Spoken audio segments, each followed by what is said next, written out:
তো প্রথমে আমরা আলোচনা করব যে ল্যাঙ্গুয়েজ কাকে বলে।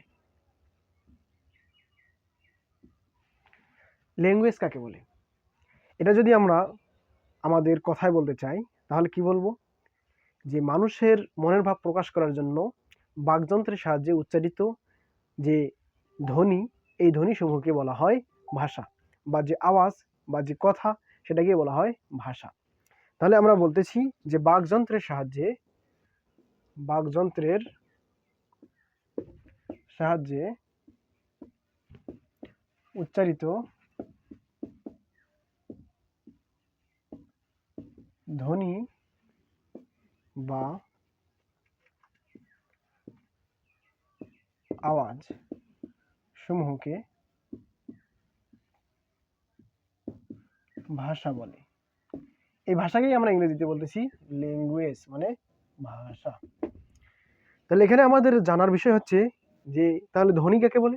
ধ্বনি হচ্ছে মানুষের মুখের সাহায্যে উচ্চারিত আওয়াজটা, যেটার একটা অর্থ আছে। যেমন আমরা বলে থাকি আ, আ একটা সাউন্ড বা একটা আওয়াজ। তো এই ধ্বনিগুলোর সমষ্টি হয়ে আমার হয়েছে আমার বাংলাদেশ। তাহলে আমারা বাংলাদেশ, এই যে জিনিসগুলো আমরা বলতেছি, তো এগুলো হচ্ছে ধ্বনির সমষ্টি। এই ধ্বনির সমষ্টির মাধ্যমে আমরা কি করতেছি, আমাদের মনের ভাবটা সম্পূর্ণরূপে প্রকাশ করতেছি, তখন এটাকেই বলা হয় ভাষা।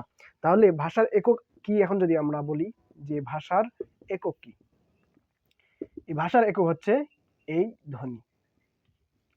কারণ এই ধ্বনির সমষ্টিকে আমরা কি বলতেছি, ভাষা বলতেছি। ধ্বনির সমষ্টিকে ভাষা বলতেছি। আর এই ধ্বনিকে ইংরেজিতে বলা হয় সাউন্ড। ধ্বনিকে ইংরেজিতে বলা হয় সাউন্ড। তাহলে আমরা ল্যাঙ্গুয়েজ বুঝলাম, সাউন্ড বুঝলাম। তাহলে এরপর এই যে আমাদের ধ্বনিগুলো রয়েছে, এই ধ্বনি প্রকাশ করার একটা চিহ্ন থাকে। মানে প্রত্যেকটা ধ্বনিকে প্রকাশ করার জন্য কিছু চিহ্ন ব্যবহার করা হয় বা প্রতীক ব্যবহার করা হয়। এই ধ্বনি প্রকাশের চিহ্নকে ধ্বনি প্রকাশের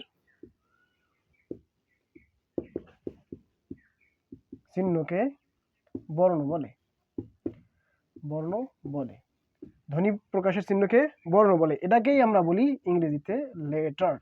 তাহলে আমরা জানলাম প্রথমে যে ভাষা কাকে বলে, এরপর জানলাম ধ্বনি কাকে বলে, এরপর জানলাম যে